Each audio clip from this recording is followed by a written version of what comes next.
श्री वल्लभाधीश की जय। कल के सुबोधनी जी में आयो कि ज्ञान को प्रकार दो बताए थे। ज्ञान के प्रकार बताए थे दो, एक तो ठाकुर जी के स्वरूप को ज्ञान, भगवान के स्वरूप को ज्ञान, और दूसरा तो जीव के स्वरूप को ज्ञान। जीव अब जब अपने स्वरूप को ज्ञान होए तब ठाकुर जी को स्वरूप को जान सके है।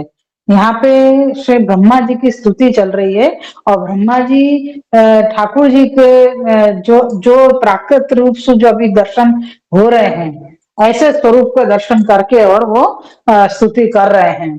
तो वहां पे अपन को बताया गया कि ठाकुर जी को मेघ श्याम स्वरूप है। वो सब जो प्रकार आए थे कि पीताम्बर आपने धारण कर रखे हो है, गुंजा फल धारण कर रखे हैं, और क्या कहते हैं ये वनमाला धारण कर रखी है, कटी में बंसरी आपने बांध रखी है, और मोर पीछ से आपको मुखारविंद बहुत सुंदर लग रहे हो है। तो ये जो वर्णन पूरे स्वरूप को आयो, ऐसे स्वरूप के दर्शन करते हुए और ब्रह्मा जी है जो ठाकुर जी के स्वरूप, ठाकुर जी की स्तुति कर रहे हैं।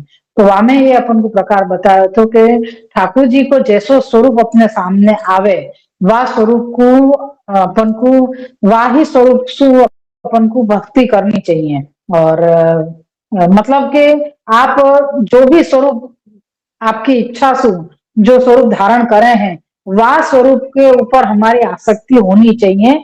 या ही को भक्ति मार्ग कहे हैं, या भक्ति फलित अपन को यासु ही होगी।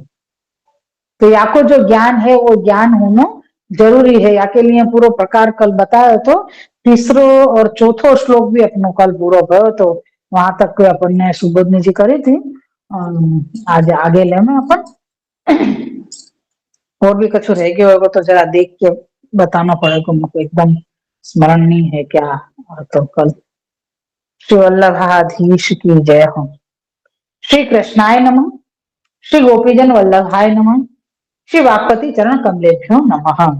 श्रीमद् भागवत महापुराण श्रीमद् वल्लभाचार्य जी विरचित श्री सुबोधनी जी की टीका 10वें स्कंद पूर्वार्ध चल रहे है, और वहां में कौतुक लीला निरूपक जो 3 प्रक्षिप्त अध्याय हैं, वहां में से अपनो तृतीय अध्याय यानी कि तीसरा अध्याय चल रहे है, और 10वें स्कंद के अनुसार हम चतुर्दश अध्याय यानी कि 14वें अध्याय में चल रहे हैं। और वहां पे अपनो चौथो श्लोक अपनो पूर्ण भयो तो हमें कह रहे हैं कि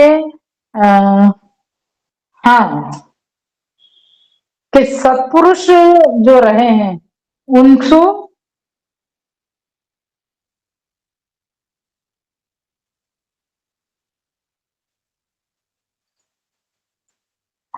सत्पुरुष जहाँ रहे हैं उनसे हमको सत्संग प्राप्त करना चाहिए, कथा श्रवण करनी चाहिए, ठाकुर जी के गुणगान हमको श्रवण करने चाहिए। यासु ही मर्यादा मार्ग के अंदर जीव की यानी कि भक्त को मोक्ष की प्राप्ति होवे, ये प्रकार बताया तो।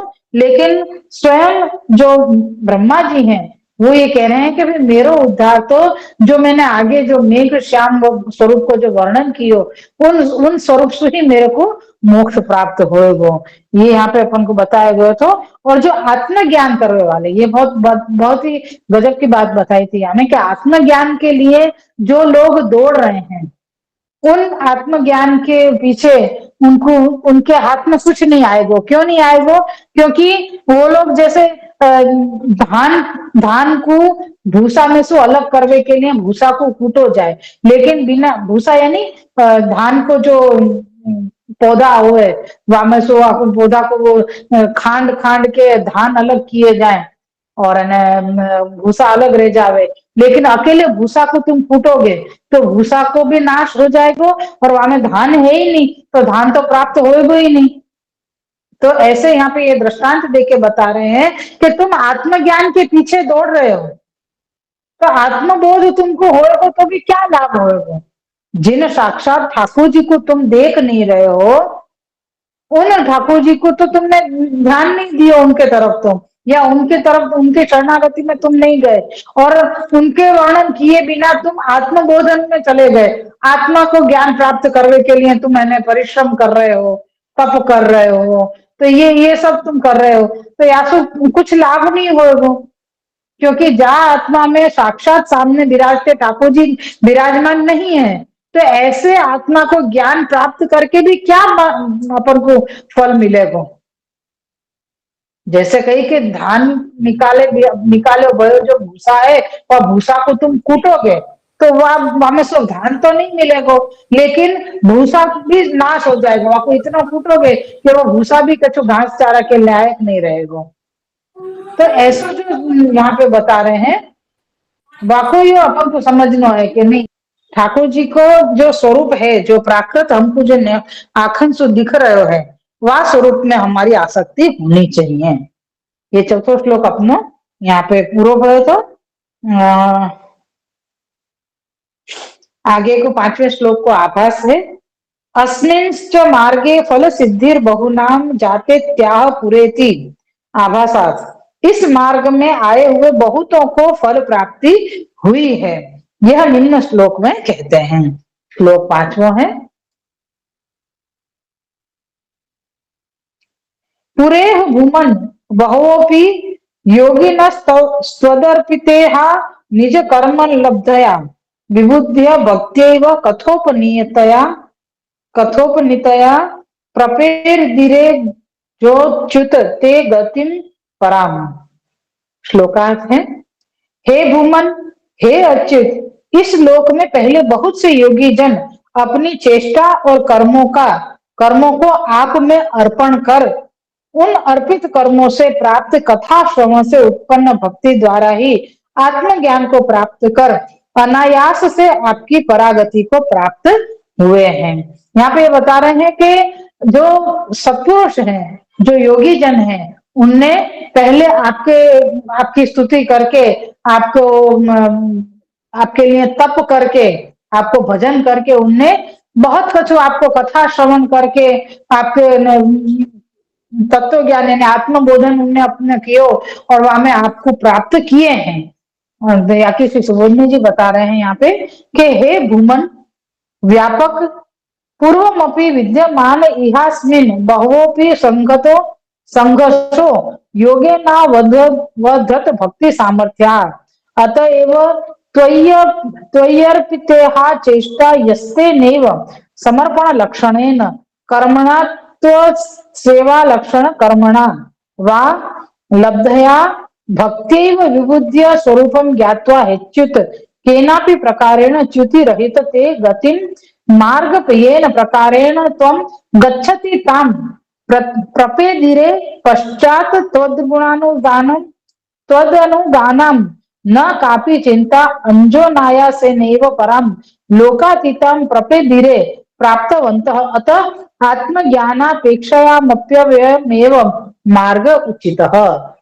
यहाँ तक कि सुबोधनी जी हैं व्याख्यात दे रहे हैं कि हे भूमन, पहले भी विद्यमान और सर्वव्यापक। भूमन को मतलब क्या भयो कि आप पहले भी है ना, आप जगत में भूतल पे विराज रहे थे और आप अभी भी विराज रहे, व्यापक हो, सर्वव्यापक हो आप।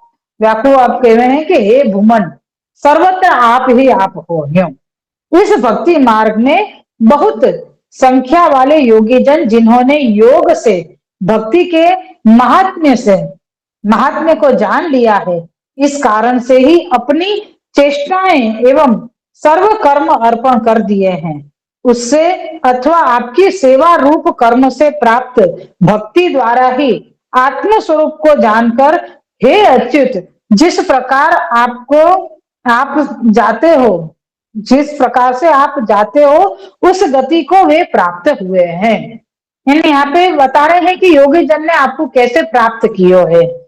उनने अपना सब कुछ आपके चरणारिंद में अर्पण कर दिए और वाके बाद आपकी सेवा रूप कर्म को ही हमने भक्ति के द्वारा प्राप्त किए है। सेवा रूप कर्म यानी वो जो भी कर रहे हैं वो सेवा रूप है, या सेवा रूप कर्म को ही उनने भक्ति के द्वारा प्राप्त किए है। या वो जो भी कर्म चाह रहे हैं या जो कर रहे हैं वो ये सेवा है, यो मतलब आप सब कुछ आपके चरणारविंद में अर्पण कर दियो, तो फिर आपके लिए जो कार्य कर रहे हैं वो सब कुछ सेवा ही स्वरूप है। यासु उनको ये भक्ति के द्वारा ये सब प्राप्त भयो है। और आत्म स्वरूप को जानकर, यानी आत्मबोधन होने के बाद आप अच्युत हो, आप ठाकुर जी अच्युत हैं, या प्रकार को आपके स्वरूप को जान लियो। और आप जा तरफ आप जा रहे हो, वाही तरफ वाही गति को इन लोगों ने भी प्राप्त कियो, यानी आप जहां हो आपकी तरफ ही इन योगी जनन की गति है, और आपके ही चरणारविंद की ये सब प्राप्त कर रहे हैं। अनंतर आपके अनुयायियों को किसी प्रकार की चिंता नहीं रहती है, अनायास से ही आत्मज्ञान की अपेक्षा से भी यही मार्ग उचित है। आत्मज्ञान के पीछे नहीं दौड़ते हुए भी अगर हमको ये चीज प्राप्त हो रही है कि ठाकुर जी के स्वरूप को आत्मा में अनुभव कर रहे हैं, तो क्या होगा कि ठाकुर जी के स्वरूप के पीछे ही हमारी गति होगी। तो ठाकुर जी के लिए ही हम जो भी कार्य करेंगे वो ठाकुर जी के लिए ही करेंगे। तो ये सारा प्रकार हमको आत्मबोधन से प्राप्त होगा। लेकिन आत्मबोधन साक्षात परम परमेश्वर अपने सामने खड़े हैं, उनको छोड़ के और हम अगर आत्मबोधन के लिए दौड़ रहे हैं तो हमको कुछ भी प्राप्त नहीं होगा, केवल दुख ही दुख प्राप्त होगा। कह रहे हैं कि आत्मज्ञान की अपेक्षा से भी यही मार्ग उचित है, यानी आत्मज्ञान की तुलना में या समय जो आपको साक्षात स्वरूप के दर्शन हो रहे हैं और उनकी जो मैं स्तुति कर रहे हूँ, ये आत्मज्ञान से भी विशेष है, आत्मज्ञान से भी बढ़ के है। ये यहाँ पे प्रकार बता रहे हैं। ये हमारा 5वां श्लोक यहाँ पे पूर्ण भयो, 6वां श्लोक है और बाकी हमको आभास, ये आभास भी बहुत बड़ो है। एवं लौकिक प्रकारम समर्थयित्वा वैदिकं च व्यवस्था निरूप्य पौराणिक प्रकारेणापि दमेवोपास्यं न त्वन्तर्यामी रूपमिति वक्तुं तदपेक्षयास्य महात्म्यं वदिष्यन्नन्तर्यामी रूपं सुकरत्वेन निरूपयत्यथापिति। ये आभास है, ये आभासार्थ आगे आ रहा है कि इस तरह लौकिक प्रकार का समर्थन कर तथा वैदिक प्रकार की व्यवस्था यानी शास्त्र की मर्यादा से निरूपण कर एवं पुराणों में कहे हुए प्रकार से भी यह बताया कि यह स्वरूप ही उपासना करने योग्य है, अंतर्यामी रूप उपास्य नहीं है। यो कहने के लिए भी श्री कृष्ण स्वरूप के महात्म्य का वर्णन करने के पहले सरल रीति से अंतर्यामी रूप का निरूपण निम्न श्लोक में करते हैं। बहुत सुंदर वर्णन चल रहा है यहाँ समय, ये ब्रह्मा जी की स्तुति है, लेकिन स्तुति के अंदर जो मर्म बताया जा रहा है वह मर्म को श्री वल्लभ की कृपा से कछुक अंश समझने को प्रयास और समझाने को प्रयास कर रही हूँ। यहाँ पे बता रहे कि भाई पहले लौकिक की रीत से अपन को समर्थन बताए के अपन भगवत गुणगान सुन रहे हैं कोई सत्पुरुषों के मुख से या जो साक्षात स्वरूप हमारे सामने खड़ो है उनको हम अगर भजन कर रहे हैं तो वो ही हमारे लिए उत्तम फल है। ये लौकिक रीत से हमको बताया कि जो साक्षात स्वरूप को हमको दर्शन हो रहे होते वह दर्शन करके हमको फिर आत्मज्ञान की भी जरूरत नहीं रह रहे और आप अपन वार में ही इन्हें ओतप्रोत हो जाए, ऐसे स्वरूप के हमको सामने दर्शन हो रहे हैं। फिर प्रकार बतायो कि सत्पुरुषों के योगी जनन को जो क्रम बतायो कि वो आप में भक्ति को प्राप्ति करे हैं तो क्या प्रकार से करें, तो उनको जो आत्मज्ञान प्राप्त हो गए वह आत्मज्ञान में आपको स्वरूप विराज रहे है यासु वो आत्मज्ञान उनको फलीभूत हो गए। फिर भी वो आत्मज्ञान से भी विशेष या समय साक्षात स्वरूप के दर्शन है। ये लौकिक और वैदिक दोनों प्रकार से बता के और अब आगे हमको क्या बता रहे हैं कि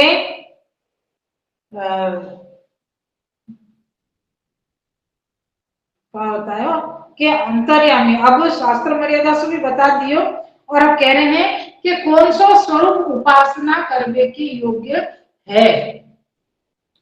तो कह रहे साक्षात जो सन्मुख में विराज रहे हैं उनकी उपासना ही कर्म योग्य है, अंतर्यामी स्वरूप उपास्य नहीं है। तो ऐसा क्यों नहीं है, वाको वर्णन यहाँ पे आगे के श्लोक में कर रहे हैं। कह रहे हैं कि जो ये क्या नाम है इनको, ब्रह्मा जी, ब्रह्मा जी जो व्यास में जो स्तुति कर रहे हैं ठाकुर जी के सम्मुख में रह के, ठाकुर जी के सम्मुख जो साक्षात दर्शन जो कर रहे हैं सम्मुख में, उनको ही स्वरूप को उन्हें हृदयारूढ़ कर लिया और अपन को ये सबकी तारतम्य बता रहे हैं, सबकी अलग अलग प्रकार बता रहे हैं कि लौकिक के रीति से अगर ठाकुर जी को तुमको पानो है तो तुम क्या प्रकार से उनको पा सको, वैदिक रीति से अगर तुमको भजनो है तो तुम कैसे भजोगे, और अंतर्यामी स्वरूप से भजनो के साक्षात स्वरूप को भजनो, या को भी प्रकार अपन को यहाँ पे बता रहे हैं। तो आगे कुछ श्लोक है अपना छठो, अथापि भूमन महिमा गुणस्य ते विबोद्धुमर्हत्य मलांतर मलांतरात्मभिः अविक्रियात् स्वानुभवाद रूपतो ह्यन्य बोध्यात्मतया न चान्यथा। ये श्लोक है अपना, और श्लोकार्थ है कि हे भूमन, आगे बता कि हे सर्वव्यापक, यो तो आपके सगुण और निर्गुण दोनों रूपों का ज्ञान होना कठिन है, तो भी आपके निर्गुण स्वरूप की महिमा तो विकार रहित आत्मानुभव युक्त अंतःकरण से ही अहम रूप ज्ञानियों को अनन्य भाव से अनुभव में आती है, परंतु दूसरे प्रकार से नहीं। एक वर्णन बहुत ध्यान से अपन को पढ़ना पड़ेगा कि क्या प्रकार से आ रहे हैं कि आप निर्गुण और सगुण दोनों ही रूप से आपको ज्ञान होना बहुत कठिन है, ठाकुर जी के स्वरूप को ज्ञान होना वास्तव में बहुत कठिन है, लेकिन निर्गुण स्वरूप की महिमा तो विकार रहित है, यानी जहाँ में विकार नहीं है ऐसा आपको निर्गुण स्वरूप है, वो आत्मानुभव युक्त है, मतलब आपको आत्मा से भी अनुभव कर सके कौन सा स्वरूप को, जो निर्गुण स्वरूप है बापू। तो कह रहे हैं कि बाकी अहम रूप ज्ञानियों को अनन्य भाव से अनुभव में आती है, परंतु दूसरे प्रकार से नहीं, यानी ज्ञानी को अनन्य भाव हो गए तब जाके ठाकुर जी के या प्रकार से दर्शन होंगे, कौन से, तो के निर्गुण स्वरूप के, अन्य कोई प्रकार नहीं है। या किसी सुबोध ने जी दी है, हे भूमन अगुणस्य गुणातीतस्य हे महिमा मलांतः कर्णैर्बोद्धुं बोध गोचरी भवितुमर्हति योग्यो भवति हेतु तृतीया बोध विषयो महिमा भवति यथा बोधे कर्ता योग्यो भवत्येवं कर्मापि। यहाँ से लेके और अंतःकरण धर्मा वा एते निर्दिष्टाः सर्व विकारं परित्यज्य ज्ञान रूपेण परिणतम सप्रापंचिक विषय ग्रहण हेतु वासना रहितम सत स्वत एव स्फुरत ज्ञान रूपमंतःकरणं भगवद महिमानं गृह्णन्ति। यहाँ तक कि श्री सुबोधने जी है, या को व्याख्यात है, ये स्तुति है या तो थोड़ा बहुत अपन को कठिन लगे है, और ये थोड़े बड़ो या को वर्णन है, या में क्या और कैसे समझेंगे ये तो श्री वल्लभ जी जाने। व्याख्यात है कि हे सर्वत्र व्यापक गुण रहित आपकी महिमा का शुद्ध ज्ञान ज्ञानियों को अंतःकरण ही कराता है। अंतःकरण शब्द श्लोक में तृतीय विभक्ति में अमलांतरात्म भी आया है। साधारण रीति से तृतीय विभक्ति करण कारक में आती है, किंतु यहाँ वह हेतु में दी गई है, अर्थात महिमा को जानने में ज्ञानियों का शुद्ध अंतःकरण कारण है।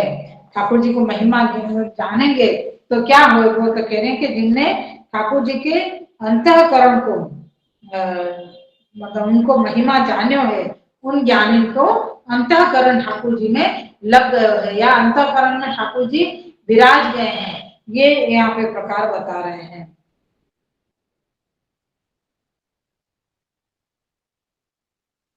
अंतःकरण कारण है, महिमा ज्ञान का विषय है, अर्थात महिमा जानने की योग्य से।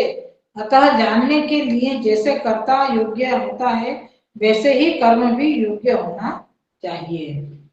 यहाँ पे अब कर्ता और कर्म कैसे होना चाहिए आपको प्रकार यहाँ पे बता रहे हैं कि भाई कर्म करने वालों शुद्ध होना चाहिए। कैसे कह रहे हैं, जैसे किस लिए, जैसे कर्ता योग्य होता है वैसे ही कर्म भी योग्य होना चाहिए। इसको यूं समझना चाहिए कि जैसे महिमा स्वयं जान नहीं सकती है किंतु उसको जानने वाला शुद्ध अंतःकरण योग्य अंतःकरण उसका योग्य करता है, वैसे ही गांव भी जड़ होने से वहां भी जा नहीं सकता है। ग्रामो गंतु मरहति वाक्य का अर्थ होगा मनुष्य गांव को जाता है तब कर्म की योग्यता सिद्ध हो जाएगी। यहाँ पे कह रहे हैं कि जैसे कोई कार्य करने वाला व्यक्ति है तो वाक्य कार्य को देख के हम यूं कह सकें कि ये फलाना व्यक्ति ये कार्य कर रहे हो। तो यहाँ पे समझा रहे हैं कि जैसे आप जो सर्वव्यापक हो आपको समझने के लिए हमको अंतःकरण में आप विराजमान हो या आपको विराजमान चाहिए तो वो कार्य हमको पहले करना है। फिर आप अंतःकरण में विराजोगे तब हम आपकी महिमा को गान करेंगे या हम आपकी महिमा को गा के और हृदयारूढ़ करेंगे ताकि आपको स्वरूप यहाँ पे स्थिर रहे। तो वो कार्य और कर्ता को प्रकार यहाँ पे बता रहे हैं कि जैसे कोई व्यक्ति को अपन कहें कि भाई ये व्यक्ति गांव गया तो ये हमें वाको आगंतुक जो हतो वाको कार्य समझ में आई अपन को कि भाई फलाना व्यक्ति गांव गयो तो कि कहाँ गयो तो कि गांव गयो। यूं करके हमको यहाँ पे वाको आनो जानो जो कर्म कर रहे हो वो अपन को समझ में आ रही है।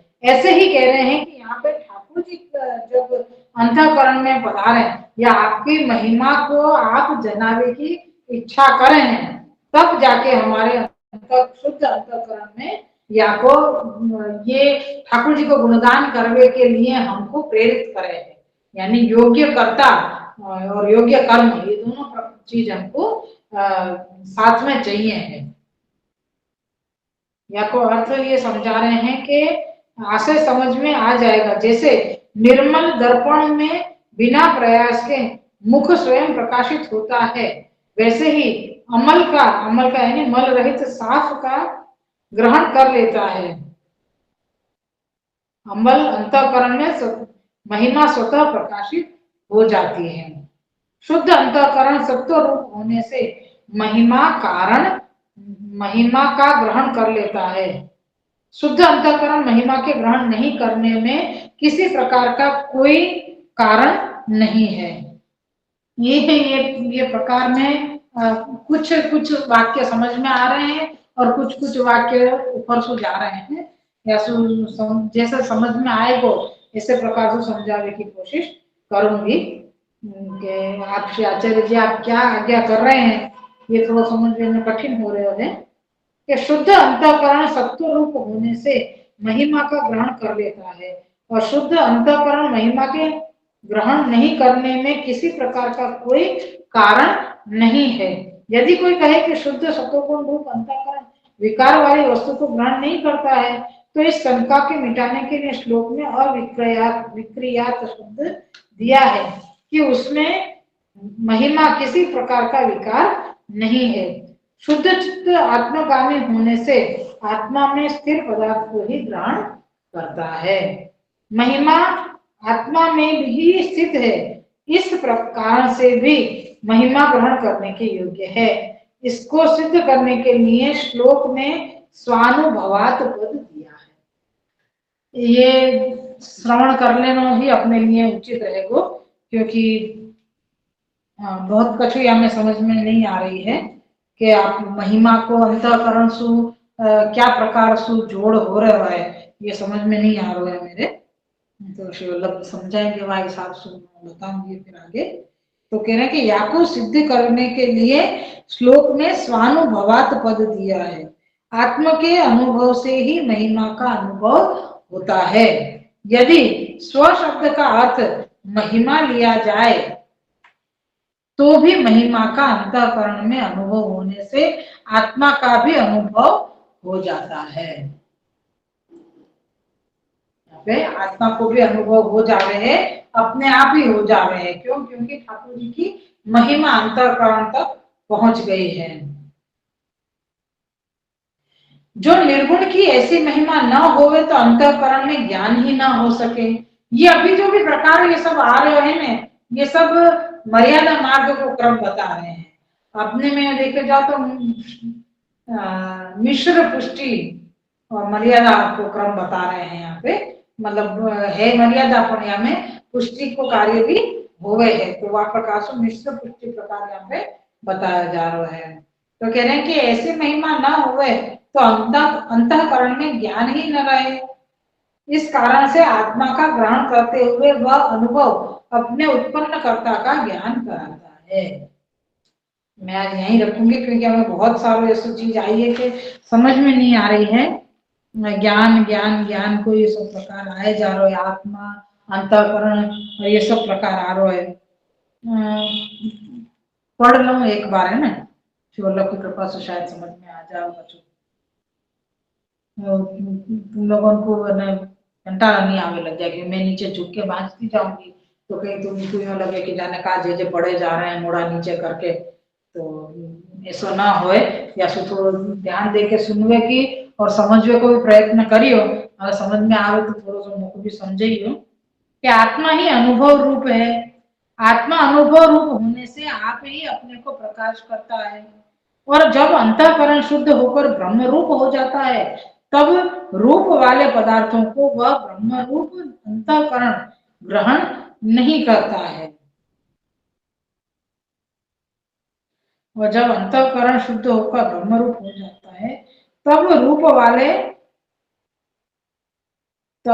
वाले पदार्थों को वो ब्रह्म रूप अंतःकरण ग्रहण नहीं करता है, किंतु महिमा तो ब्रह्म रूप ही है।